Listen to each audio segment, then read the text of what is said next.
Taste the Daily. Hola! Your dream vacation to Singapore starts from rupees 44,999 only with GT Holidays, South India's #1 travel brand. மது ஒழிப்பு வேண்டும்னு எத்தனை காலமா இதை நடத்திட்டு இருக்காங்க. இன்னைக்கு திருமாவளவன் இதை கையில் எடுத்திருக்காரு. எப்படி பார்க்கறீங்க? பாட்டாளி மக்கள் கட்சியை, தமிழர்கள் கட்சியை நீங்க எப்படி சாதி கட்சியை நீங்க ஏன் அந்த இடத்துல குத்தி காட்டுறீங்க? உங்களுக்கு முன்னாலே ஒரு முன்னெடுத்தாரா இல்லையா? ஒரு சொட்டு சாராயம் இல்லாத தமிழகத்தை படைப்பேன்னு அறிக்கை போட்டிருக்காரு. நீங்க போட்டீங்களா? ஏன் அதை நீங்க மேலும் மேலும் இந்த சமுதாயத்தை ஏன் பிளவுபடுத்துறீங்கன்னு கேட்கறேன். மதம், சாதியம் இது ரெண்டுமே இந்த போதைகளை விட ஆபத்தானது. சரி, விடுதலை சிறுத்தைகள் என்ன கட்சி? விடுதலை சிறுத்தைகள் என்ன கட்சி? சாதி கட்சியா, தமிழர் கட்சியா? தமிழர் கட்சி என்றால் பொது தொகுதியா உங்களுக்கு கொடுக்கல. நாடாளுமன்றத்தில் நீங்க கேட்டீங்களா இல்லையா?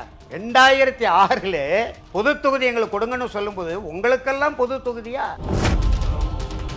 திருமாவளவன் ஐயா ராமதாஸ் பிளவுக்கு ஒரு மோதல் போக்கு இன்றைக்கு பெரிதா உக்கிரமானதுக்கு காரணம் திருமாவளவன்றீங்களா? எப்படி நீங்க சொல்றது? இல்ல திராவிடம் என்று சொல்லுகிறேன். திராவிடத்தின் சூழ்ச்சி வலையில என் தம்பி சிக்கிக்கிட்டாரு.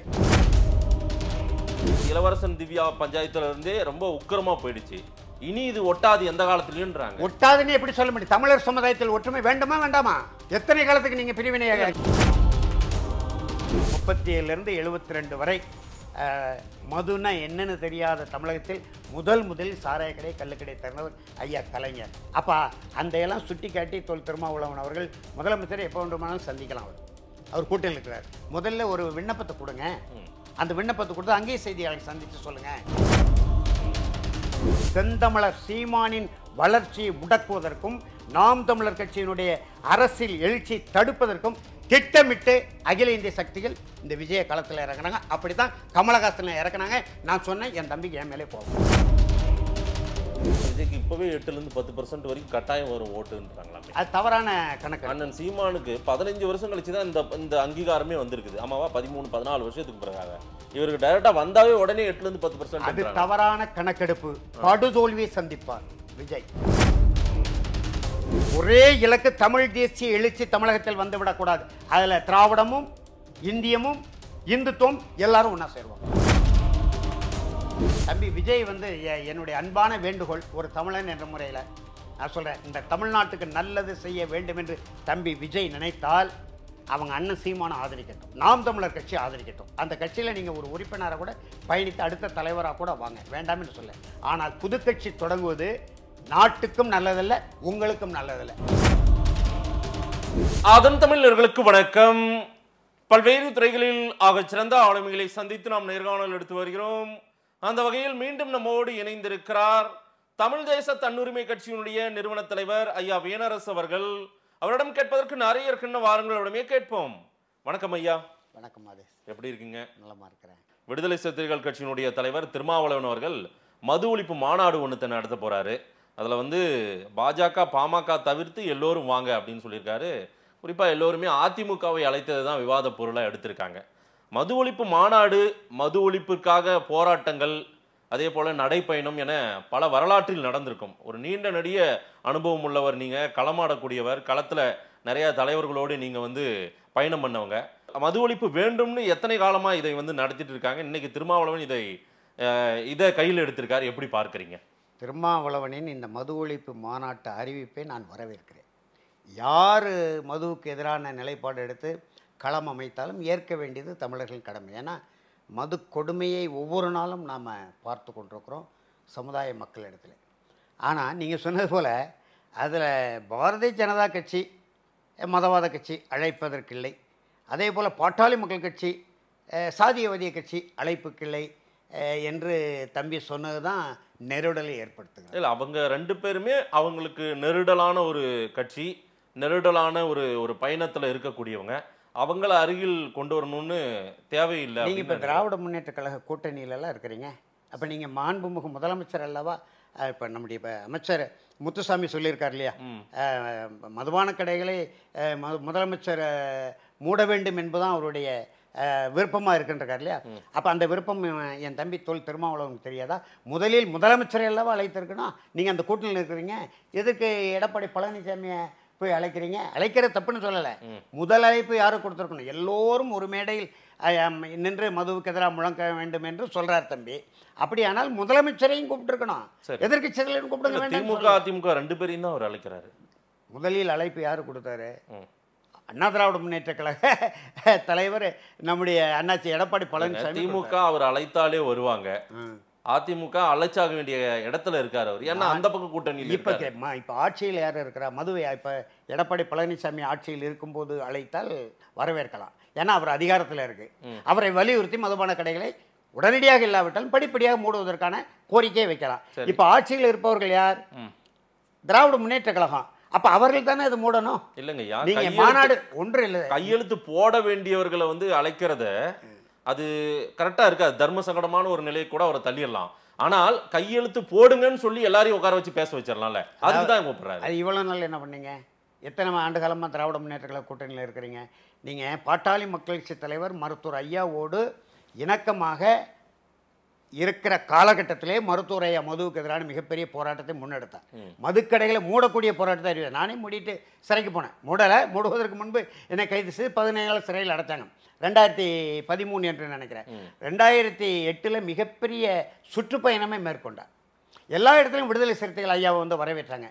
அன்றைக்கே கைகோர்த்திருந்து மதுவுக்கு எதிரான போராட்டத்தை தொடங்கியிருக்கணும்ல. இன்றைக்கு மது போதைன்றது புறையோடி போயிடுச்சு, இது வந்து இதுக்கு மேலும் விட்டால் ஆபத்தில் போயிடும் அப்படின்ட்டு இன்னைக்கு கையில் எடுத்திருக்காங்க. அப்போ 2008 இன்னும் கொஞ்சம் வளரட்டும் என்று என் தம்பி எதிர்பார்த்தாரா?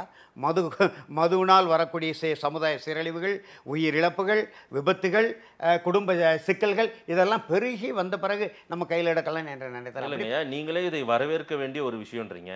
இதில் நீங்கள் தர்க்க ரீதியாக வாதம் பண்ணுறீங்க, ரைட்டு. என்ன பண்ணியிருக்கணும் திருமாவளவன், அதை சொல்லுங்க. இல்லைம்மா, ராமதாஸ் ஐயாவோட நல்லுறவோட நல்லிணக்கத்தோடு இருந்தீங்கல்ல. சரி, இந்த 2 சமூக மக்கள் தானே இந்த வட மாவட்டங்களில் எடுத்துப்பட்ட பெரும்பான்மையான மக்கள். இந்த 2 சமூக மக்கள், எல்லா சமுதாய மக்களும் மதுவால் அழிகிறார்கள், சீரழிகிறார்கள். சமுதாய சீர்கேடுகள் வருது, கொலை, கொள்ளை, கற்பழிப்பு, பாலியல் வன்மம் எல்லாமே இந்த மதுவால தான். அனைத்து தவறுகளுக்கும் தாயாக மது இருக்கிறது. இது என் தம்பிக்கு தெரியுமா தெரியாதா? அப்ப நல்லிணக்கமா இருக்கும்போதே ஐயா நாம் 2 பேரும் இணைந்து இருக்கிற இந்த காலகட்டத்தில் மதுவை, அதுக்கு மது ஒழிப்பு திட்டம் என்று ஐயா ஒரு திட்டமே கொடுத்தாரு.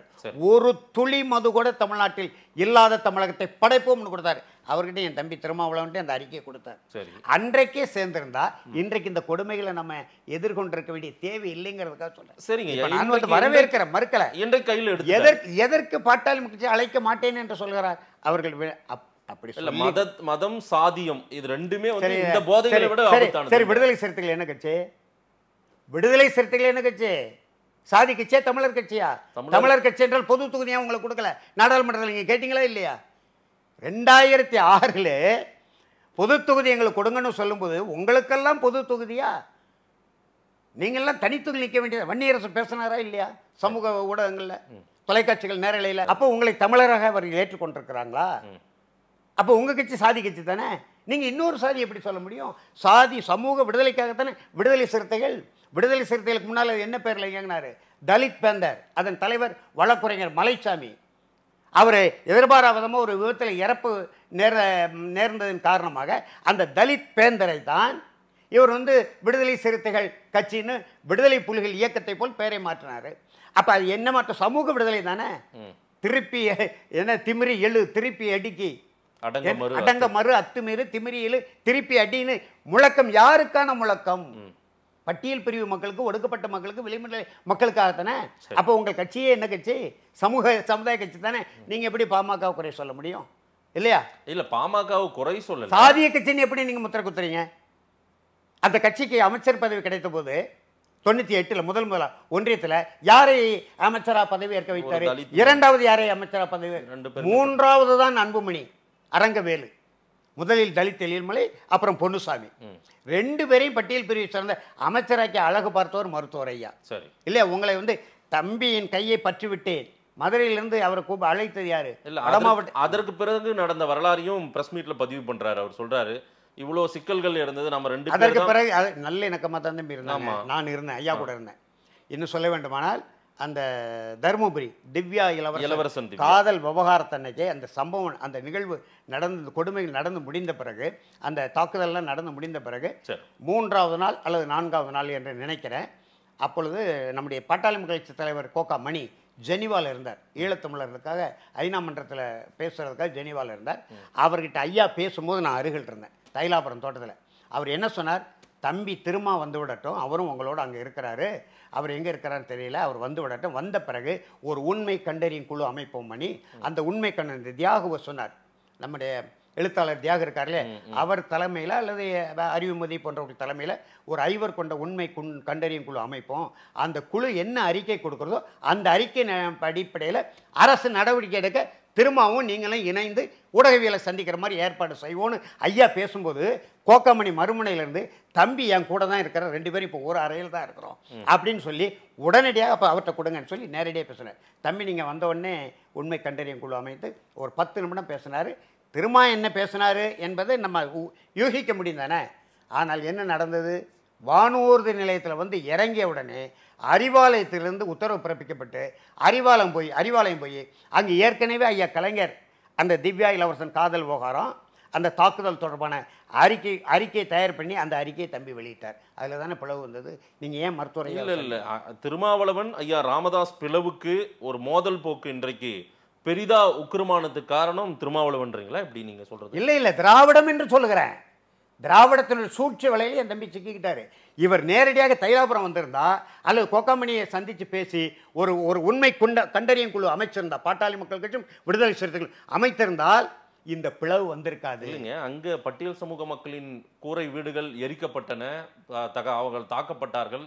இந்த சம்பவம்லாம் யாரால் அந்த நிகழ்வை மருத்துவர் கண்டித்தாரா ஆதரித்தாரா? அந்த நிகழ்வை வன்மையாக கண்டித்து அறிக்கை கொடுத்தார். சரி, தாக்குதலை. அப்போ இருவரும் இணக்கமாக போக வேண்டும். ஒரு இடத்தில் நடந்த நிகழ்வு கூடாத நிகழ்வு, ஏற்க இயலாத நிகழ்வு, அந்த நிகழ்வுக்கு மாற்று ஒரு தீர்வை முன்வைக்கணும்னா 2 பேரும் சேர்ந்து அந்த தீர்வை முன்வைத்திருந்தால் இன்றைக்கு ஒன்றுபட்டு இருக்கும் தானே இந்த தமிழ் சமுதாயம். Subject to correction. நீங்கள் ஏதாவது தவறு இருந்தால் இது நான் படித்ததும் நான் செய்தி வழியாக கேட்டது மட்டும்தான். அன்றைக்கு மருத்துவர் ஐயா ராமதாஸ் அவர்களும் தான் ப்ரெஸ் மீட்டில் இப்படி ஒரு வார்த்தை சொன்னதாக, அதாவது ஜீன்ஸ் பேண்ட் போடுறாங்க, கூலிங் கிளாஸ் போடுறாங்க, இதற்கு பின்னாடி ஒரு சாதிய தலைவர் இருக்காருன்னு பத்திரிகை தம்பி தொல் திருமாவளவன் ஜெனீவாவிலிருந்து வந்து திரும்பி அறிவாலயத்துக்கு போய் வெளியிட்ட அறிக்கையின் பிறகு கிட்டத்தட்ட 15 நாட்களுக்கு பிறகு தான் ஐயா சொன்னார். அந்த கருத்தை நான் ஐயா கிட்ட ஏற்கலை, நான் எதிர்த்திருக்கிறேன். இன்னும் சொல்ல வேணா அனைத்து சமுதாய கூட்டம்னு ஒரு கூட்டமைப்பை ஏற்பாடு பண்ணார். ஐயா கிட்ட நேரடியாக சொன்னேன், ஐயா இந்த அனைத்து சமுதாய கூட்டமைப்பு நீங்கள் உருவாக்குறீங்க, இதே கூட்டமைப்பை ஐயா கலைஞர் ஏற்பாடு செய்திருந்தால் ஒப்புக்கு என்றாலும் 2 பட்டியல் பிரிவு தலைவர்கள் சேர்த்துருவாரு. அப்படியானால் தான் அது அனைத்து சமுதாய தலைவர்கள் கூட்டமைப்பு என்ற பொருள்படும். நீங்க வைக்கிறது அப்ப பட்டியல் பிரிவு சமுதாயம் அல்லாத அனைத்து சமுதாயம் என்று வைக்கணும்னு நான் சொன்னேன். திருநெல்வேலிக்கு வரும்போது வரக்கூடாதுன்னு எதிர்ப்பு தெரிவித்தேன். அந்த கூட்டமைப்பு அது தலித் அல்லாத ஒரு கூட்டமைப்பு தானே, அது அனைத்து சமுதாய கூட்டமைப்புன்னு ஐயா ரைட்டு. அதுல பட்டியல் சமூகம் இல்ல தானே, அதுல இல்லைன்னு, அதாவது அதான் நான் சொல்றேன், அதான் இல்ல, அதுதான் இவங்க அதை சேர்த்திருக்கணும் என்பது என்னுடைய கோரிக்கை. அதே கூட்டமைப்பு கலைஞர் ஏற்பாடு செய்திருந்தால் ஒப்புக்குனாலும் அதுதான் அதை செய்யல பாமக. அது எப்போது இவர் வந்து அறிக்கை பாட்டாளி மக்கள் கட்சிக்கு எதிராக மருத்துவர் ஐயாவுக்கு எதிராக அறிவாலயத்தில் நேர்காணல் கொடுத்த பிறகு அறிக்கை கொடுத்த பிறகுதான் அவரும் அப்படி மாறுகிறார். அதை நான் எதிர்த்தேன். அதான் ஜெனீவாவில இருந்து திரு ஜி.கே. மணி ஐயா திருமாவளவன் 2 பேருமே வராங்க. நேரா வந்ததும் தைலாபுரம் தோட்டம் அல்லது ஒரு அம்பேத்கர் தெருவில் எங்கேயோ ஒரு இடத்துல பொது இடத்துல உட்காந்து பேசியிருந்தால் பாமக விசிகா இவ்வளவு பெரிய பிரச்சனை வந்திருக்காது. அந்த தாக்குதலுக்கு நம்ம மருந்து போட்டிருக்க முடியும். மீண்டும் அப்படி ஒரு சிக்கல், அதாவது அந்த தமிழர் குடிகளுக்குள்ளே இப்படி ஒரு பிளவு வரக்கூடிய எந்த சிக்கலும் வராமல் இருப்பதற்கு ஒரு பாதுகாப்பை நம்ம தேடி பல நிலைகள்ல அவரா வந்தாரு, அவரா ஒன்னா இருக்கலாம்னாரு, கையை பிடிச்சாரு, அதற்கு பிறகு அவராவே விட்டுட்டு போனாருன்னு தான் திருமாவளவன் இன்னைக்கு சொல்றாரு. இல்ல இந்த இடத்துல திமுகவையோ ஐயா கலைஞர் அவர்களையோ சரி இப்ப நான் சொல்றேன். இப்போ 2 செய்தி, நீங்கள் உங்கள் செய்திக்க வர்றேன். இப்போ இந்த மது ஒழிப்பு மாநாடு நாங்கள் பாட்டாளி மகிழ்ச்சி அழைக்க மாட்டோம்னு சொன்னார்ல, அன்புமணி ராமதாஸ் என்ன சொன்னார்? வரவேற்கிறேன்னாரு. வரவேற்கிறேன்னு சொன்னார்ல. சரி, ஒடுக்காவது இவருக்கு கேட்கணும்னு தோணுச்சே அப்படின்றாரு. சொல்றாரு, வரவேற்கிறேன்னு சொன்னாரா இல்லையா? வரவேற்கிறேன். எங்களை எப்படி அழைக்க மாட்டேன்னு இப்படி சொல்லாமனு மாற்று கருத்தை சொல்லலை. அப்போ இணக்கம் தானே அது? வரவேற்கிறேன், அந்த கருத்தில் உடன்படுகிறேன். இதுல மது ஒழிப்பில் உடன்படுகிறேன் என்று அன்புமணி ஐயா இன்னைக்கு சொன்னார் இல்லையா? சரி. அதே போல ஒரு 25 நாட்களுக்கு முன்னால ஒடுக்கப்பட்ட அந்த உள்ஒதுக்கீடு தொடர்பான சிக்கல் வரும்போது தமிழ்நாட்டில் பட்டியல் பிரிவு சார்ந்த ஒரு முதலமைச்சராக ஆக முடியாது அப்படின்னு கர்சித்தார் என் தம்பி தொல் திருமாவளவன். அடுத்த நாளே அன்புமணி ராமதாஸ் என்ன சொன்னாரு? பாட்டாளி மக்கள் கட்சியிடம் ஆட்சியை கொடுப்பதற்கு நீங்கள் ஒத்துழைங்கள், பாட்டாளி மக்கள் கட்சியின் முதலமைச்சராக பட்டியல் பிரிவு ஆக்குறேன்னு சொன்னாரா இல்லையா? நம்பல அவங்க நம்பல விசிகா. நானே பல கருத்துக்கள். அப்ப திராவிட முன்னேற்ற கழகத்தை நம்புறீங்களா?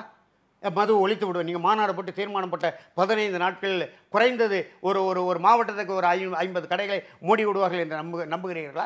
எந்த அடிப்படையில் திராவிடத்தை நீங்கள் நம்புகிறீர்கள்? திராவிட முன்னேற்ற கழகத்தை எப்படி நம்பல? சமூக விடுதலை கிடைக்குமா?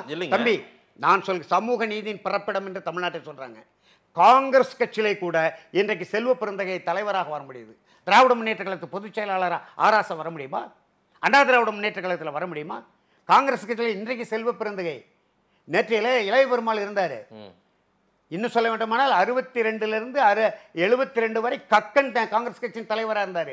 3 பொதுத் தேர்தல் சந்திச்சாரு. பெருந்தலைவர் காமராஜர் அந்த வாய்ப்பை உருவாக்கி கொடுத்தாரு. அவர் நான் சமூக நீதியின் காவலர் என்று எந்த இடத்துலையும் பேசலை. காங்கிரஸ் பேரியக்கம் தான் சமூக நீதியின் பாதுகாவலர் எந்த இடத்துலையும் பேசலை. நீங்கள் பஞ்சாபில் முதலமைச்சராக வர முடியுது, மணிப்பூரில் பழங்குடியினர் இன்றைக்கு முதலமைச்சராக இருக்கிறாங்க, மராட்டியத்தில் வர முடியுது, மத்திய பிரதேசத்தில் சுனில்குமார் சிண்டே வர முடியுது, ஆந்திராவில் அஞ்சையா வர முடியுது, உத்தரப்பிரதேசத்தில் 4 முறை மாயாவதி முதலமைச்சர். அவர் அங்கெல்லாம் பெரியார் பிறந்தாரா? அப்போ நீங்கள் யாரையும் நம்புகிறீர்கள்? என் தம்பி நான் கேட்குறேன், நீங்கள் பட்டியல் பிரிவை சார்ந்தவர்களுக்கு முதல் வாய்ப்பு கொடுப்போம், பாட்டாளி மக்கள் கட்சியிடம் ஆட்சி பொறுப்பை தமிழ்நாட்டு மக்கள் ஒப்படைத்தால் முதலமைச்சராக பட்டியல் பிரிவை சார்ந்த ஒரு முதலமைச்சராக பதவி வகிப்பார் என்று சொன்னார். சொன்னதை செய்து காட்டினார். 89, 99, 98, 99. அப்போ அவரை நீங்கள் நம்ப மாட்டீர்கள்.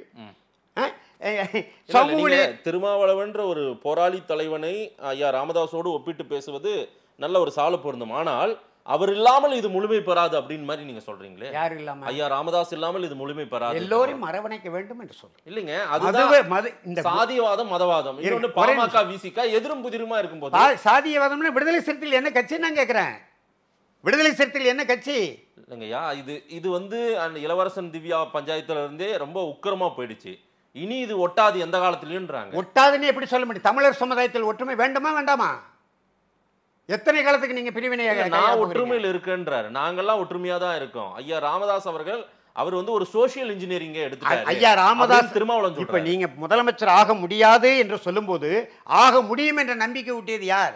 மருத்துவர் ராமதாஸ். சரி, மது ஒழிப்பு நாங்கள் அழைக்க மாட்டோம் பாட்டாளி மக்கள் என்று சொன்ன உடனே அழைக்காவிட்டால் அதை பற்றி கவலை இல்லை, அந்த கோரிக்கையை ஏற்கிறேன் என்று சொன்னவர் அன்புமணி ராமதாஸ். நீங்க அப்புறம் எப்படி? இல்லைங்கய்யா, தலித் மக்கள் ஒடுக்கப்பட்ட மக்களுக்கு எதிராக ஒரு சமூகத்தையே மாற்றி கொண்டு வந்துட்டாங்கல்ல அப்படின்றத திருமாவளவன் எங்க மாற்றி கொண்டு வந்தாங்க? அவங்க சொன்னதை நான் சொல்றேன். எங்கேயும் மாற்றி கொண்டவர் இன்னைக்கும் ஐயா இணக்கமா தான் இருக்கிறார். இன்னைக்கு பட்டியல் பிரிவை சேர்ந்த தலைவர்கள் திருமாவுக்கு அடுத்து இருக்கக்கூடிய எத்தனை தலைவர்கள் ராமதாஸ் ஐயாவோட தொடர்பில் இருக்காங்க. அவங்க அழைத்து இந்த உள் ஒதுக்கீடு தொடர்பா, இடஒதுக்கீடு தொடர்பா, சமூக நீதி தொடர்பா கருத்தரங்கள் சென்னையில் போடுறாங்களா இல்லையா? இல்லையா? நீங்க ஒரு நிகழ்வு நடந்து விட்டு தருமபுரியில் அதை விட கொடுமையான நிகழ்வுகள்லாம் தென் மாவட்டங்களில் நடந்திருக்க. சரி இல்லையா? 95 கொடியங்குளம் நிகழ்வுலேருந்து 95லேருந்து 98 வரை 3 ஆண்டுகள் பற்றி எரிந்தத இதே ஐயா கிருஷ்ணசாமி மிகப்பெரிய அளவு போராட்டத்தை முன்னெடுத்தாரு. அப்போ கிருஷ்ணசாமி ஐயா போராட்டத்தை முன்னெடுக்கும்போது மாற்று சமுதாயத்தோடு சேர மாட்டேன்னு எங்கேயே சொன்னாரா? தாமிரபரணி படுகொலை நடந்தது. படுகொலை அடுத்த ஆண்டு 2001 நம்முடைய ஐயா கலைஞரோட கூட்டணி சேர்ந்தாரா இல்லையா?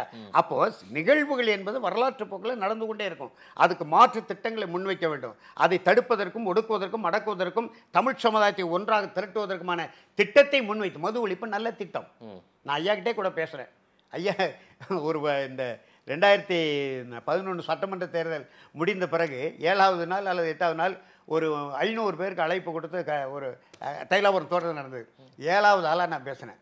ஐயா, பாட்டாளி மக்கள் கட்சி ஆட்சிக்கு வர வேண்டுமானால் எப்படி 65 மொழி புரட்சி ஏற்பட்டு காங்கிரஸ் ஆட்சி தூக்கி வீசப்பட்டு 67 திராவிட முன்னேற்ற கழகம் ஆட்சிக்கு வந்ததோ அதுபோல் ஒரு புரட்சி தமிழ்நாட்டில் ஜனநாயக வழி புரட்சி நடைபெற வேண்டும். அதற்கு வழியே இல்லை. ஆனால் நீங்கள் கையில் எடுத்திருக்கிற மது ஒழிப்பு கொள்கை அதை நடத்தும்.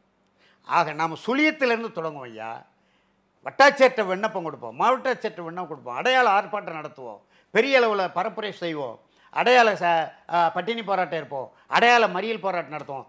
87 சமூக நீதிக்காக 7 நாள் சாலை மறியல் என்று நீங்கள் அறிவித்து தமிழ்நாட்டில் ஒரு சமூக புரட்சி எப்படி நடந்ததோ, வரலாற்றில் என்றைக்கும் இல்லாத புரட்சி நடந்ததோ அதுபோல் ஒரு புரட்சியை நடத்தணும்னு ஐயா இப்போவே 120 பேர் குண்டர் சட்டத்தில் இருக்காங்கன்னாரு. நான் சொன்னேன் 1200 பேர் குண்டர் சட்டத்தில் போகணும் ஐயான்னு. சேதாரம் இல்லாமல் நகை செய்ய முடியாது, சிலரேனும் மடியாமல் பகை வெல்ல முடியாது ஐயா. சாலை இளந்தரை அறிஞர் நமக்கு சொல்லியிருக்காரு. புரட்சினா எல்லா இழப்புகளையும் ஏற்றுக்கொண்டு தான் இருக்கணும். டக்குன்னு தட்டினார். நீங்கள் பேசுனதும் உட்காருங்கட்டார் ஐயா. அது மாதிரி மது ஒழிப்பு புரட்சியை முன்னெடுத்தால் இந்த நாட்டில் எல்லா மாற்றத்தையும் நாம் கொண்டு வர முடியும். 1937 விடுதலை போராட்ட காலகட்டத்தில் மூதறிஞர் ராஜாஜி அன்றைக்கு வந்து சென்னை தலைமாகாண பிரதமராகவே இருந்தார். பிரதமர் தான் அன்றைக்கி சொல்லுவாங்க. அவர் வந்து முதலில் அவருடைய திருச்செங்கோட்டு அந்த கடை வீதிகளில் மதுபான கடைகளை மூடி தொடங்கி ஆய்வு செய்தார். அந்த இழப்பை மதுபான கடைகளால், சாராய கடை கல் கடை தானே, அதனால் வரக்கூடிய வருவாயை ஈடுகட்டுவதற்கு தான் கண்ணுக்கு தெரியாத வரி, விற்பனை வரி. இப்போ இன்றைக்கு சரக்கு மற்றும் சேவை வரி, சரக்குக்கு மட்டும் இல்லை வரின்னு என் தம்பி செந்தமிழர் சீமான் சொல்வார். அந்த வரியை ராஜாஜி கொண்டு வந்தார். வெற்றிகரமாக இருந்தது. அதே போல் நம்முடைய ஓமந்தூர் ராமசாமி ரெட்டியார் முழுமையான மதுவிலக்கை கொண்டு வந்தார். பெருந்தலைவர் காமராஜர் வடிப்பது மட்டுமல்ல குற்றம், குடிப்பதும் குற்றம் தான். கல் இறக்குவது மட்டுமல்ல, பனைக்கு அடியில் உட்காந்து அருந்துவது குற்றம் தான், குடிப்பதே குற்றம் என்று அரசாணைப்பட்டவர் பெருந்தலைவர் காமராஜர். 37லிருந்து 72 வரை ஏறக்குறைய 35 ஆண்டுகள் 7 முதலமைச்சர். வறுமை இருந்தது, ஏழ்மை இருந்தது, பசி பஞ்சம் இருந்தது, வேலையில்லா திண்டாட்டம் இருந்தது, அரிசி பஞ்சம் இருந்தது தம்பி. ஆனால் என் நாட்டு மக்கள் நல்லவர்களாக, நாணயமிக்கவர்களாக, ஒழுக்க சீலர்களாக இருந்தால் இன்றைக்கு பத்திரிகையில் புரட்டி பார்க்க முடியுதா? நெஞ்சம் பதற நான் சொல்கிறேன். ஒரு ஏழை தமிழனா சொல்கிறேன். ஏழை மக்களோடு குடியிருக்கிற அன்றாட நான் பார்க்குற காட்சிகள் இந்த மது கொடுமையினால் பார்த்து சொல்கிறேன் தம்பி. எவ்வளவு நல்லவர்களாக 67க்கு முன்னால் இருந்தாங்க. அதனால தானே உங்களுக்கு ஆட்சி கிடைத்தது. ஐயா 1971 இன்றைக்கு நம்முடைய மாண்புமிகு முதலமைச்சர் மு.க. ஸ்டாலின் அமெரிக்கா போயிட்டு வந்துட்டாரா? வந்து இறங்கிட்டாரா சென்னையில்? 1971 அமெரிக்கா போனார். நம்முடைய இன்றைய முதல்வரின் தந்தை, அன்றைய முதல்வர் ஐயா கலைஞர் சிகாகோ பல்கலைக்கழகத்தில் பேசினார். என்ன பேசினார் தெரியுமா? வறுமை இல்லாத தமிழகத்தை அமைப்போம்னாரு. ஒவ்வொருவருக்கும் நாங்கள் தரமான குடிநீரை கொடுப்போம்னாரு. தமிழ் மொழிக்கு ஆக்கமும் ஊக்கமும் அளிப்போம்னாரு. இப்படியெல்லாம் பேசிட்டு 72 சாராய கடை கல்லுக்கடை திறந்தார். ஏன் திறந்தார்? அறிஞர் அண்ணா என்ன சொன்னார்? கள்ளுக்கடை சாராயக்கடை மூலம் வருகின்ற வருமானம் பெருநோயாளி கையில் இருக்கிற வெண்ணெய்க்கு சமம் என்றார். அண்ணாவின் வழியில் அயராது உழைப்போம்னு நீங்கள் முழங்குகிறீங்களே, அதில் என்ன பொருள் இருக்க முடியும் சொல்லுங்கள் பார்ப்போம். அதனால தான் நம்ம கொடுமையை பார்த்து வேதனையோடு சொல்லுங்கள். இல்லைங்கய்யா, இன்னைக்கு ஒரு முன்னெடுப்பை திருமாவளவன் எடுத்திருக்கிறார். இது வந்து இந்த போராட்டம் நிச்சயம் வீரியம் பெறும்னு நீங்க ஏன் நினைக்க? வீரியம் பெற வேண்டும் என்று நினைக்கிறேன். அதுலயும் ஒரு ஐயாவை கூப்பிடல, நீங்க இவரை கூப்பிடல, அவங்கள கூப்பிடல, நீங்க கூப்பிடவே வேண்டாம். ஏன் அதை சொல்லுகிறீர்கள் என்று கேட்கிறேன். நீங்கள் ஒரு கட்சி மாநாடு நடத்தும் போது யாரை அழைப்பது யாரை தவிர்ப்பது அந்த கட்சியினுடைய உரிமை. ரைட், அதை தான் முடிவு பண்ணி. அதை ஏன் சொல்லணும்? அதை ஏன் சாதிய கட்சி நீங்கள் பட்டாளி கட்சி முத்திரை குத்துறீங்க? மதவாத கட்சி நீங்கள் அரசியலுக்கு சொல்லலாம். பாரதிய ஜனதா கட்சி நான் சொல்கிறேன், பாசிச பாஜக நானும் சொல்கிறேன், எல்லா இடத்துலையும் பதிவு பண்ணுறேன். பாட்டாளி மக்கள் கட்சியை, தமிழர்கள் கட்சியை நீங்கள் எப்படி சாதி கட்சியை நீங்கள் ஏன் அந்த இடத்துல குத்தி காட்டுறீங்க? உங்களுக்கு முன்னாலே அவர் முன்னெடுத்தாரா இல்லையா? ஒரு சொட்டு சாராயம் இல்லாத தமிழகத்தை படைப்பேன்னு அறிக்கை போட்டிருக்காரு. நீங்கள் போட்டீங்களா? ஏன் அதை வந்து நீங்கள் மேலும் மேலும் இந்த சமுதாயத்தை ஏன் பிளவுபடுத்துறீங்கன்னு கேட்குறேன். நீங்கள் அழைக்காம போங்க, அதை பற்றி கவலை இல்லை. மது ஒழிப்பு மாநாடு நாங்களே ஆதரவு தரோம், வாழ்த்துறோம், பாராட்டுகிறோம். மாநாட்டில் வேணா மக்களோடு மக்களாக கலந்து கொள்கிறோம், பிற மக்கள் வருவதற்கு ஏற்பாடு செய்கிறோம். அதில் உடன்பாடு தானே. அது அவங்களுக்கு ஏதோ ஒரு பொதுவான ஒரு சிக்கல் இருக்கு. என்னன்னா நீண்ட கால அரசியல் சிக்கல் இப்போ இருக்குல்ல. விஜயை பற்றி விஜய் வரலாமா தமிழக வெற்றி கழகம்னு கேட்குறாங்க. இந்த கேள்வி அருமையான கேள்வியை, இதை ஏன் நீங்கள் தவிர்த்துட்டீங்க? நேற்றுக்கெல்லாம் யாரும் கேட்கலையே, அவர் கூட வரட்டும் அப்படின்றாரு. அவரை மது ஒழிச்சிருவாரா? அவர் குடிக்காதவரா? திரைப்படத்தை நடிகை விஜய் வந்து இது வரைக்கும் ஒரு சொட்டு மது கூட அவர் என்ன மக்கள் திலகமாக்குவாரா? எம்ஜிஆரா?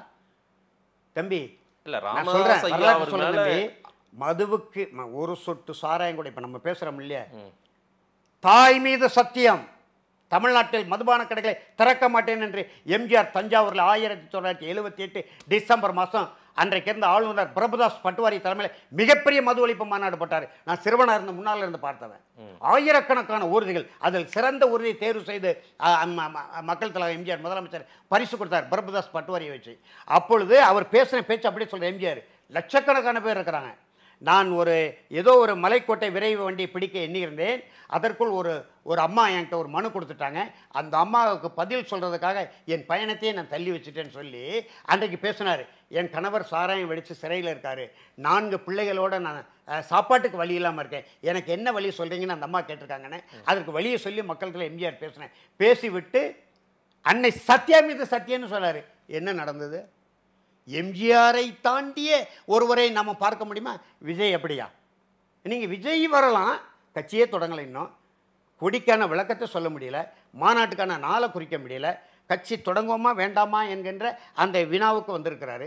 ஏதோ இந்த புஷி ஆனந்தன் யாரோ ஒருவர் புதுச்சேரியை கார்ந்தவர், அவர் இயக்கிட்டு இருக்காரு. விஜய் அப்பாவே சொல்கிறார் அவர் பற்றி.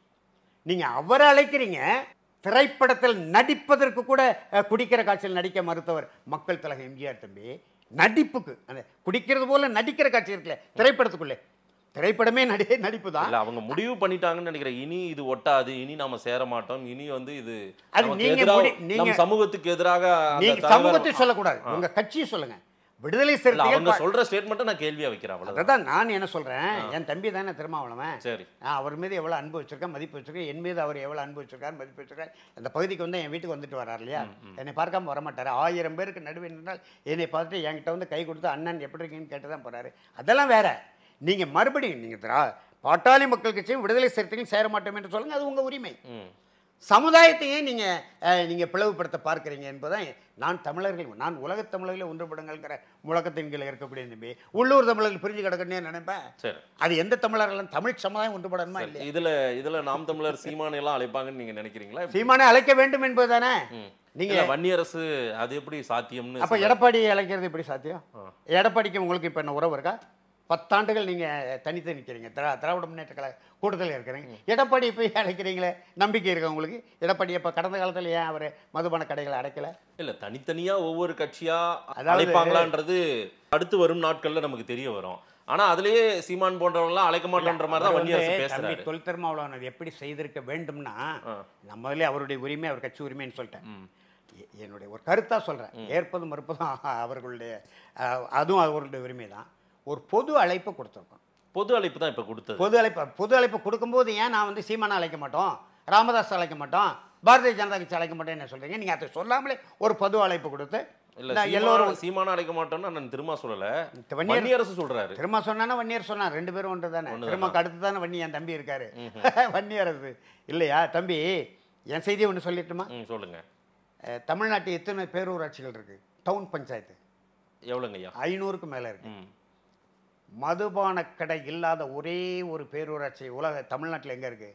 என் ஊர் ஆழ்வார்த்த நகர் தான். சரி. எழுதி எழுதி எழுதி போராடி என் ஊரில் மதுபான கடையில் 37லேருந்து 72 வரை மதுனா என்னன்னு தெரியாத தமிழகத்தில் முதலில் சாராய கடை, கள்ளுக்கடை திறந்தவர் ஐயா கலைஞர். அப்போ அந்த எல்லாம் சுட்டி காட்டி தொல் திருமாவளவன் அவர்கள் முதலமைச்சரை எப்போ வேண்டுமானாலும் சந்திக்கலாம். அவர் கூட்டத்தில் இருக்கிறார். முதல்ல ஒரு விண்ணப்பத்தை கொடுங்க, அந்த விண்ணப்பத்தை கொடுத்து அங்கேயே செய்தியாளர் சந்தித்து சொல்லுங்கள். மதுபான ஏற்கனவே 2016 திமுக தேர்தல் அறிக்கையில் இருக்குது, படிப்படியாக மதுபான கடைகளை மூடுமே. ஐயா ஸ்டாலின் அவர்களுக்கு அந்த எண்ணப்பாடு இருக்குன்னு அமைச்சர் முத்துசாமி சொல்கிறாருல்ல. ஆமாம், அதே முத்துசாமி சொல்கிறார். கட்டட தொழிலாளர் காலைக்கு வேலைக்கு போகும்போதே குடிச்சிட்டு போனால் தான் சுறுசுறுப்பாக வேலை செய்ய முடியும்னு முத்துசாமி சொன்னாரா இல்லையா? சரி. எந்த கட்டட தொழிலாளர் இப்போ குடிச்சிட்டதுக்கு மேலேருந்து கீழே விழுந்து சாகிறதுக்கா? 72 சாராய கடையும் கல்லு கடையும் திறக்கிறதுக்கு முன்னால் எவ்வளோ பெரிய கட்டடங்களெல்லாம் நம்ம கட்டியிருக்கோம். அந்த தொழிலெல்லாம் குடிச்சிட்டு போய் கட்டினானா?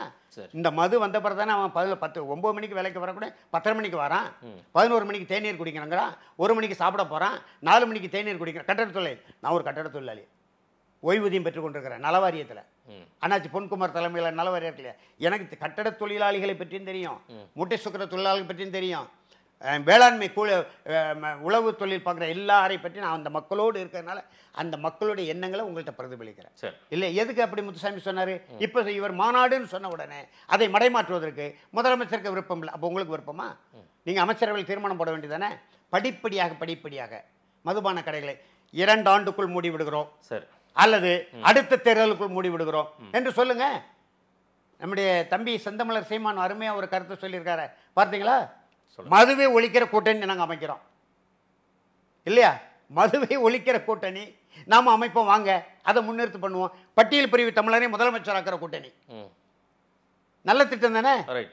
சரக்கு மற்றும் சேவை வரியை தடுத்து நிறுத்துற கூட்டணி, தமிழ்நாடு இழந்த உரிமைகளை எல்லாம் ஒன்றியத்திலிருந்து மீள பெறுகிற கூட்டணி, ஒரு பொது கூட்டணி. அதுதான் 2026 எப்படி அமைய போகிறது? இப்போ விடுதலை சிறுத்தைகள் இப்படி ஒரு நிலைப்பாடு எடுத்து பயணிக்கிறதுனால அது ஆப்போசிட் அதிமுக பக்கம் போகுமா அப்படின்ற ஒரு பார்வையும் இருக்கு. அதிமுக பக்கம் போகுமா போகாதா என்பது இப்ப நம்ம முடிவு பண்ண வேண்டியதில்லை. அந்த இப்ப செந்தமிழர் சீமான் சொல்வது போல மதுவை ஒழிக்கிற கொள்கை ஒரு குறிப்பிட்ட எல்லாத்தையும் போட்டு ஒன்னா குழப்பம்னா மதுவை ஒழிக்கிறது, இந்த மாநில பட்டியலில் இருந்த கல்வி உரிமை ஒன்றிய பட்டியலுக்கு போய் அதை மீளப்பெறுகிறது, கச்சத்தீவை மீட்கிறது, காவிரி சிக்கலுக்கு தீர்வு காண்பது, முல்லைப்பெரியார் அணையை மீட்பது, இப்படியான பொதுவான தமிழ் தேசிய சிக்கல்களை கையில் எடுத்து இதில் உடன்படக்கூடிய கட்சிகள், அது எந்த கட்சியாக கூட விடுதலை சிறுத்தைகளாக இருக்கலாம், தம்பி வேல்முருகன் தமிழக வாழ்வுரிமை அவனும் அதுக்காகத்தான் போராடி இருக்காரு, தம்பி வேல்முருகன், இவர்களெல்லாம் திருமாவளவன், வேல்முருகன், அன்புமணி ராமதாஸ் ஐயா, செந்தமிழர் சீமான், புதிய தமிழர் கட்சி தலைவர் மருத்துவர் கிருஷ்ணசாமி, இந்த மாதிரி அதிகாரத்தை இதுவரைக்கும் நுகராத கொள்கை நல்லா இருக்கு. ஆனா இது சாத்தியமா? அதாவது தேவையா தேவையில்லையான்னு தான் கேட்கணும். என் தம்பி சீமான் தான் கேட்பான். ஆமா, அவர் சொன்ன பிறகு சாத்தியமா சாத்தியம் இல்லையா இல்ல தேவையா தேவையில்லையா? தேவையானால் சேர வேண்டியது, ஆனால் சேர மாட்டாங்க போல. அதற்கான சூழலை உருவாக்கணும். இப்ப என்கிட்ட எல்லாம் அந்த பொறுப்பை ஒப்படைச்சாங்க அந்த தலைவர்கள், யாருமே உருவாக்கி காட்டிடுவேன், என்னால முடியும் இல்லையா? நாடு இழந்தவன் கூட வாழ முடியும், நம்பிக்கை இழந்தவன் உலகத்துல வாழ முடியாது தம்பி. நம்பிக்கையோடு பயணிப்போம். ஏன் முடியாது? முடியாது என்பது முட்டாள்களின் அகராதியில் கூட கிடையாது. நான் சொல்றேன், என்கிட்ட பொறுப்பை ஒப்படைங்க. ராமதாஸ் ஐயா, திருமாவளவன், சீமான், வேல்முருகன், கிருஷ்ணசாமி அவ்வளவு வரையும் ஒரு குடையில நான் நிறுத்தி காட்டுறேன். ஐயா ராமதாஸ் அவர்களையும் ஐயா திருமாவளவன் அவர்களையும் ஒன்னா சேர்க்க முடியலையே. முடியும் தம்பி, முடியும். ஏன் முடியாது? தமிழர்கள் தானே, ரெண்டு பேரும் பூர்வீக குடி தமிழர்கள் தானே, ரெண்டு பேரும் வேளாண்குடி தமிழர்கள் தானே, ஏன் முடியாது? முடியும். அந்த முடியும் என்பதற்காக நம்முடைய ஐயா சொன்னார், மருத்துவரையா சொன்னார்ல, அன்புமணி ஐயா, பாட்டாளி மக்களுக்கு அதிகாரம் வந்தால் பட்டியல் பிரிவு சந்து முதலமைச்சராக்குறோம், பாட்டாளி மக்களுக்கு அதிகாரம் வந்தால் ஒரு சொட்டு சாராயம் கூட இல்லாத தமிழகத்தை படைத்தை காட்டுகிறோம், அதுக்கான திட்டம் நாங்கள் வச்சிருக்கிறோம் என்று சொன்னார் இல்லையா? அது முடியும் என்ற நம்பிக்கையில தான். அது நடக்குதா அப்படின்றத பார்க்கலாம். முன்னெடுங்கள் நீங்களே கூட. 2026 புதுசா தமிழக வெற்றி கழகம் எல்லாம் வந்திருக்குது. விஜய் அவரையும் இந்த அணியோட சேர்த்துக்கலாம் இல்ல? அவரை சேர்க்க முடியாது. அவர் கட்சி தொடங்குறதே நான் எதிர்க்கிறேன். ஏன் அப்படி சொல்றீங்க? கட்சி அவர் தொடங்க, அவருக்கு எது கட்சி? அவருக்கு எதற்கு கட்சி? அவருக்கு என்ன? தமிழ்நாட்டு மக்களுக்கு என்ன? தமிழ்நாட்டு மக்களுக்கு திருமாவளவன் காப்பாற்ற மாட்டாரா? மருத்துவர் கிருஷ்ணசாமி காப்பாற்ற மாட்டார்? செந்தமிழன் சீமான் ஒருத்தர் வரக்கூடாதா? ஏன் புதுசா வந்தா? சீமான் இருக்காரு இல்லையா, உங்களுக்கு முன்னால களமாடிட்டு இருக்காரு இல்லையா? இப்ப மாத்திக்கிட்டாரு. அது யாரை வச்சு மாத்தினாரு? இந்த அண்ணனால தான் மாத்தினாரு. சரி, அவர் சொன்னா சொல்லிட்டு இருந்தாரு. இந்த அண்ணன் போட்ட போடல இப்ப வந்து நான் 60 தொகுதியில வேட்பாளர் அறிவிச்சுட்டேன். விஜய் பின்னாடி ஒரு பெரும் கூட்டம் இருக்கு, ஒரு பெரும் இளைஞர் படை இருக்குன்றத எல்லாருமே தெரியுது, எல்லாருக்கும் தெரியுது. எதுக்கு அந்த இளைஞர் படைன்னு கேட்கிறேன். கமலஹாசன் பண்ணால இளைஞர் படை இல்லாம இருந்ததா? மக்கள் நீதி மையத்தை தொடங்கினாரா இல்லையா? எதுக்கு தொடங்கினாரு? இன்னைக்கு அவருடைய நிலை என்ன? விஜய் எதுக்கு கட்சி தொடங்கணும்? கட்சி சீமான் கட்சியில் சேரட்டும், ஒரு 10 ஆண்டு உழைக்கட்டும், சீமான் கடந்த தலைவர் அவர்கள் வரட்டும் தானே வரவேற்கணும். இது என்ன? அப்ப ஏன் ரஜினிகாந்த் ஏன் நம்ம வரவேற்க மறுத்தோம்? அவரும் கட்சி தொடங்கிட்டு போறாரு. ஜனநாயக நாட்டில் யார் வேணா கட்சி தொடங்கலாம் தானே.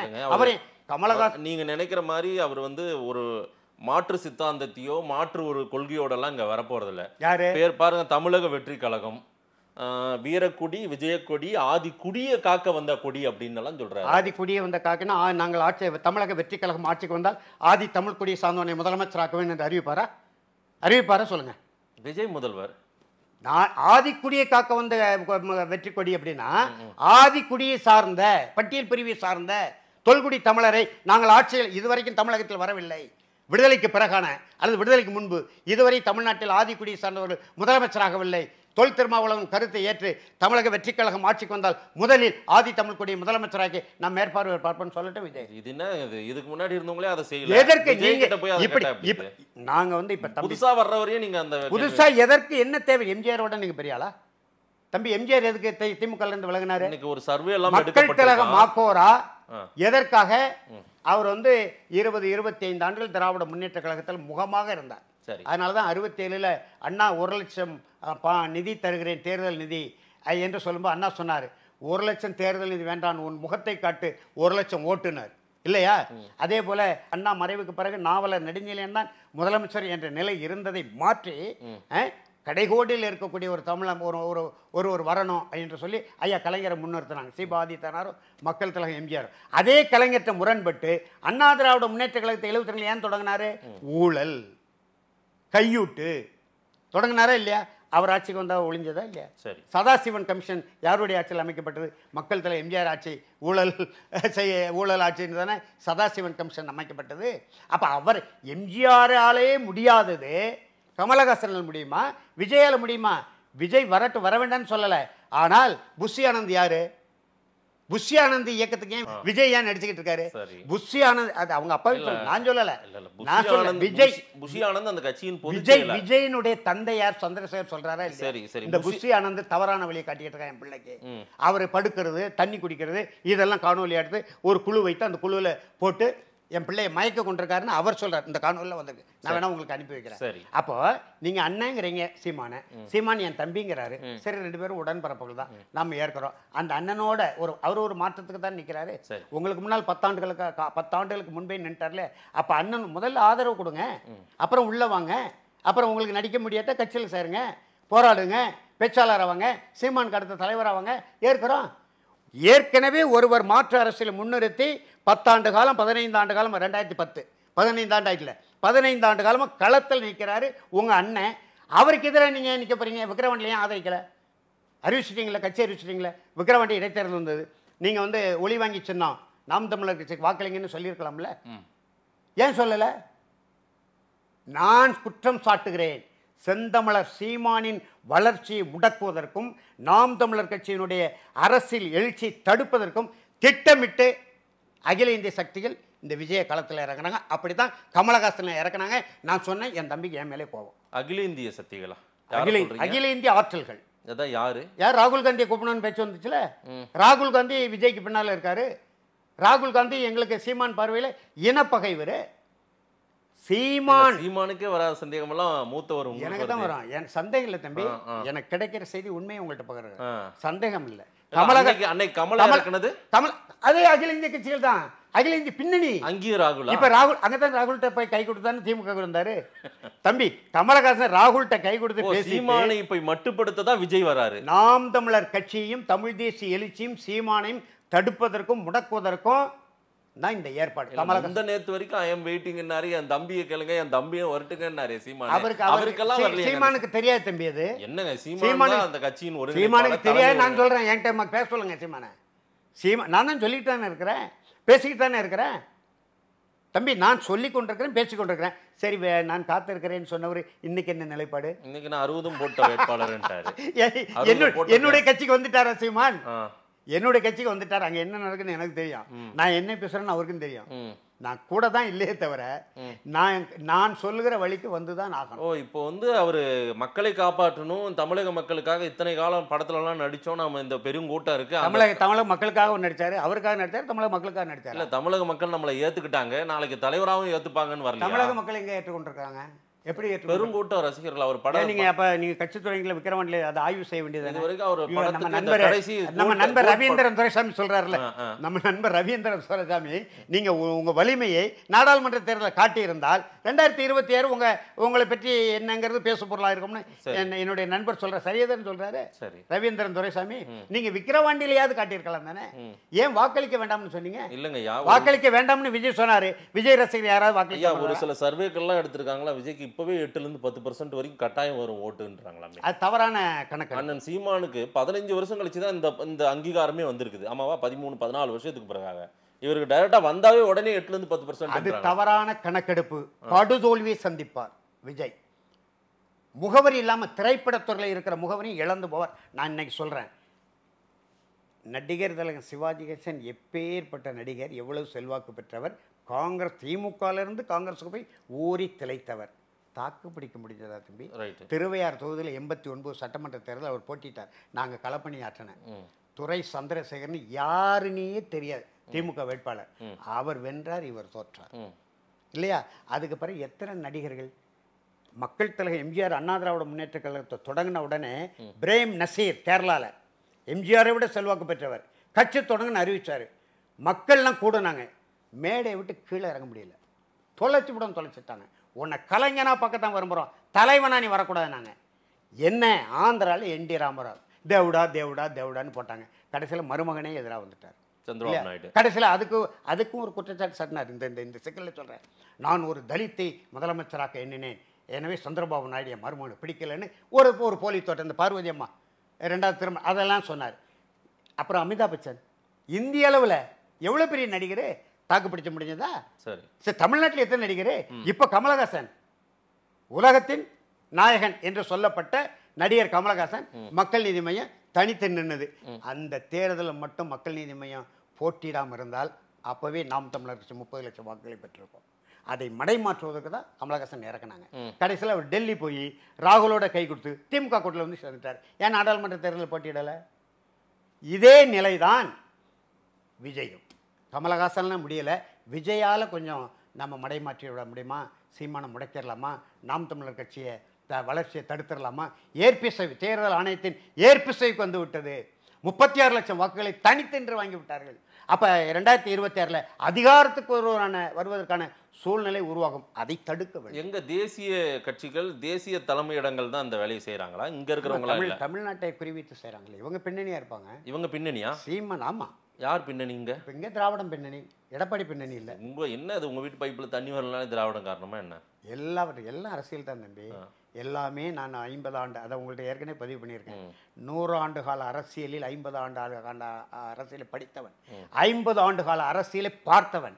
இந்த திராவிடம் எப்படியெல்லாம் சூழ்ச்சி செய்யும், தனக்கு பங்கம் வராம தன் மீது குற்றச்சாட்டு விழுந்து விடாம எப்படியெல்லாம் சூழ்ச்சி செய்யுமோ அப்படிதான் கமலஹாசன். விஜய் மாதிரி ஒரு நடிகரை வச்சுட்டு நாங்க என்ன சம்பாதிக்க முடியாது கோடிகள்ல அப்படின்றாங்க. அப்படியெல்லாம் இருக்கும்போது இத்தனை கோடிகள்லாம் அந்த படத்தின் பேர் என்ன? கோட். அது என்ன மொழி? தமிழக வெற்றி கழகம்னு கட்சி தொடங்கிட்டீங்க. கட்சி தொடங்கின பிறகாத தான் நடிக்கிற படத்துக்கு தமிழில் பேர் வைக்க முடியாதா? தொல் திருமாவளவன் தலைமையில் தமிழ் பாதுகாப்பு இயக்கம் மும்பை எக்ஸ்பிரஸை எதிர்த்து நாங்கள் போராட்டினோம் கமலஹாசன் படத்தை. அப்புறம் நெய்வேலியில் மும்பை விரைவுன்னு தமிழ் படத்தின் படத்தை தெரியும். ஒரு படத்தின் பெயரை கூட தன் விருப்பப்படி தமிழில் வைக்க முடியாதவர் எப்படி தமிழுக்கு உழைக்க முடியும், தமிழனுக்கு உழைக்க முடியும், தமிழ்நாட்டுக்கு உழைக்க முடியும்? என் தம்பி சீமானே கேட்குறேன், நீங்கள் எதை நம்பி விஜயை வந்து வரட்டும் வாழ்த்துக்கிறேன்னு சொல்கிறீங்க? கமலஹாசன் அப்படி தான் வீடு தேடி போய் வாழ்த்தினாரு. கடைசியில் விழக்கூடிய வாக்க பிரிச்சுட்டார் கமலஹாசன். இவங்க எல்லாம் சீமானை முடக்கணும்னு வர்றவங்க தான். ஒரே இலக்கு தமிழ் தேசிய எழுச்சி தமிழகத்தில் வந்து விடக்கூடாது. அதில் திராவிடமும் இந்தியமும் இந்துத்துவம் எல்லாரும் ஒன்றா சேருவாங்க. புரியுதா? சரி. இன்றைக்கு 36 லட்சம் வாக்குகள், பல கோடி ரூபாயை இன்னைக்கு விட்டு வராரு. இன்னைக்கு டாப் ஹீரோ. இன்னும் எத்தனை படம் நடிச்சாலும் அவர் வந்து பெரிய அழகா நடிக்கட்டுங்கிற அதை விட்டுட்டு இங்க வராருன்றாரு. நீங்க கேட்டா சீமானை முடக்கிறதுக்காக எதுக்கு வராருங்கிற நோக்கம் என்ன? அவர் வருகிற நோக்கம் என்ன தம்பி? 50 வயது ஆயிட்டு. ஆமா. அவர் வரக்கூடிய நோக்கம் என்ன? ஏன் ரஜினிகாந்த் 77 வயசு ஆகுது இல்ல? உங்களுக்கு மூத்த தலைவர் ஐயா பழக்கருப்பையா உங்களுக்கு பழக்கமா கூட இருக்கலாம். கண்டிப்பா பழக்கம். ஆமா. பழக்கருப்பையா சொல்றாரு, அவர் கூட நடிச்சவர், விஜய் கூட நடிச்சவர், ஒரு முறை ஷூட்டிங் ஸ்பாட்ல உட்காந்து பேசுவாரா, என்ன இவ்வளவு அன்பை செலுத்துறாங்க இந்த மக்களுக்கு, நம்ம என்ன செய்யணும், எதையாவது செஞ்சிடணுமே அப்படின்னு விஜய் வந்து ஏக்கப்பட்டதாக சொல்றாரு. அவர் இந்த பழக்கருப்பையா, இந்த தமிழறிவு மணியன், இவங்கெல்லாம் யாராவது ஒருவர் நமக்கு வந்து தோல் கொடுக்க மாட்டாங்களா? பழக்கருப்பையா அதிமுகவில் சேர்ந்தாரு. அவர் காங்கிரஸ் பெரிய இயக்கத்தில் இருந்தவர். அப்புறம் அதிமுக சேர்ந்தார். அப்புறம் திமுகவுக்கு போனார், மதிமுகவுக்கு போனார், அதிமுக சட்டமன்ற உறுப்பினர் ஆனார். பேரவைத் தலைவர் ஆக்குவாங்க அம்மான்னு நினச்சாரு, அந்த அம்மா ஆக்கலை. அந்த வெறுப்பில் அந்த ஆட்சி முடிவதற்குள்ளே வெளியே வந்துட்டார். அதே மாதிரி தமிழறிவு மணியன் வைகோவை முதலமைச்சராக்க விடமாட்டோம்னாரு. அப்புறம் விஜயகாந்தை முதலமைச்சராக்க விடமாட்டேன்னாரு. அப்புறம் ஐயா கலைஞர் அமைச்சரவை இருக்கும்போது ஏதோ ஒரு வாரியத்தின் துணைத் தலைவராக பதவி வைப்பார். இவர்களுக்கு வேலையும் இந்த 2 பேருக்கு தான் வேலை. இப்போ விஜயும் அந்த மாதிரி தான் சொல்கிறாங்க. அதே மாதிரி தான் இப்போ விஜய் இப்போ தமிழறிவு மணியனே விஜய்க்கு ஆதரவு கருத்து போட தொடங்கிட்டார. அப்போ இவர் பெருந்தலைவர் காமராஜர் வாழ்க்கை வரலாறு இவங்க பார்த்தவர். நானாவது படித்தவன். இவங்க பழக்கருப்பையாவும் தமிழறிவு மணியனும் தமிழக வெற்றி கழகம்னு அழகா பேர்லாம் வச்சிருக்காரு ஐயா. நல்லா இக்கு படம் இருந்தது தெரியுமா? சரி. ஆமா, நான் தான் சொன்னேன் அது வெற்றி கழகமாக மாறிடும் அப்படின்னு. உடனே அதை போய் ஆய்வு செய்து உடனே இக்க போட்டாங்க. யாராவது சொன்னாங்களே எனக்கு முன்னால யாரும் சொல்லலை. நான் தான் ஊடகத்தில் பேசுனேன். அது வெற்றி கழகம் இக்கப்படலை, ஒற்றுப்பிழை இருக்கு, அது வெற்றி கழகமாக மாறப்போகுதுன்னு. உடனே இக்க போட்டு விட்டுட்டாங்க. இல்லை நாங்கள் வெற்றி கழகமாக கொண்டு வரோன்னு சொல்லி. அதனால தம்பி விஜய் வந்து என்னுடைய அன்பான வேண்டுகோள், ஒரு தமிழன் என்ற முறையில் நான் சொல்கிறேன், இந்த தமிழ்நாட்டுக்கு நல்லது செய்ய வேண்டும் என்று தம்பி விஜய் நினைத்தால் அவங்க அண்ணன் சீமானை ஆதரிக்கட்டும், நாம் தமிழர் கட்சி ஆதரிக்கட்டும். அந்த கட்சியில் நீங்கள் ஒரு உறுப்பினராக கூட பயணித்து அடுத்த தலைவராக கூட வாங்க, வேண்டாம் என்று சொல்ல. ஆனால் புது கட்சி தொடங்குவது நாட்டுக்கும் நல்லதல்ல, உங்களுக்கும் நல்லதல்ல. அதோடு முடிச்சுக்கிடுவோம். மக்கள் என்ன சொல்கிறாங்கன்னு பார்க்கலாம். நிறைய விஷயங்கள் நீங்கள் பேசியிருக்கீங்க. நேரில் வந்து நேரம் கொடுத்து பேசியதுக்கு நன்றி வேணரசு. நன்றி, வணக்கம், வாழ்த்துகள்.